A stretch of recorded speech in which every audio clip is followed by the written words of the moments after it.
ମତେ ମାରି ବସି ଶୁଆଇ ଦଉଥିଲେ, ହେଲେ ତୋ ପାଖରେ ନ ଶୋଇଲେ ମତେ ନିଦ ହବ। ବାବା ଯେମିତି ଶୋଇ ପଡିଲେ ମୁଁ ତୋ ପାଖକୁ ଚାଲି ଆସିଲି। ଆଜିଠୁ ତୁ ଜମା କାନ୍ଦିବୁନୁ, ତୁ ମୋରି ପାଖରେ ଶୋଇବୁ ରେ କୋନାଲ, ତୁ ମୋରି ପାଖରେ ଶୋଇବୁ। କଣ ହେଲା? ଏତେ ବଡ ପିଲାଟା ଆମ ପାଖରେ ଶୋଇବ କେମିତି? କିଛି ବାଟ ନାହିଁ ନାନୀ, ତମେ ଘରକୁ ନ ଆସିବା ପୂର୍ବରୁ ସେ ମୋରି ପାଖରେ ଶୋଇ ଆସିଛି, ଆଉ ସେ ପୁରୁଣା ଅବସ୍ଥାକୁ ସେ କେମିତି ବଦଳାଇ ଦବ?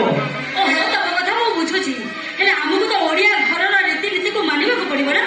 ଏ ନାନୀ, ସେ ଓଡିଆ ଘରର ରୀତିନୀତିକୁ ମାନିବାକୁ ହେଲେ ମୋ କୁନାଲ ବେଶୀ କଷ୍ଟ ପାଇବ। ଆରେ ସେ ଶାନ୍ତିରେ ଶୋଇପାରିବ ନା ମତେ ଶାନ୍ତିରେ ଶୋଇବାକୁ ଦେବ?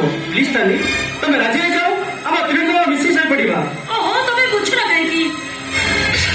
ଏଡେ ବଡ ପିଲାଟା ଆମ ପାଖରେ ଶୋଇବ କେମିତି? ହଁ, ଭାଇ ଆଉ ତମେ ଦି ପାଖରେ ଶୋଇବ, ମୁଁ ମଝିରେ ଶୋଇବି। ପ୍ଲିଜ ନାନୀ, ତମେ ରାଜି ହେଇଯାଅ, ତାହେଲେ ସେ ବେଶୀ କାନ୍ଦିବ। ତମେ ଯେତେବେଳେ ହୋଟେଲକୁ ଯାଉଥିଲ ସେ ଏକୁଟିଆ ଶୋଉଥିଲା କେମିତି? ସେଥିପାଇଁ ସେ ବେଶୀ କାନ୍ଦିଛି, ଆଉ ମୁଁ ତାକୁ କାନ୍ଦିବାକୁ ଦେଇପାରିବିନି ନାନୀ। ଶୁଣ, ଆମ ମଝିରେ ଆଉ କିଏ ଶୋଇବ ଏ କଥାକୁ ମୁଁ କେବେ ହେଲେ ମାନି ନେଇପାରିବି। ତମ ଭାଇକୁ ଧରି ତମେ ଏଠି ଶୋଇପଡ, ମୁଁ ଅନ୍ୟ ରୁମକୁ ଚାଲିଯିବି। ରୋଟନୀ, ତମେ ସେମିତି କରନି ନାନୀ, ତମେ ସେମିତି କଲେ ଏ ସମସ୍ତେ ମତେ ଭୁଲ ବୁଝିବେ, କହିବେ ମୁଁ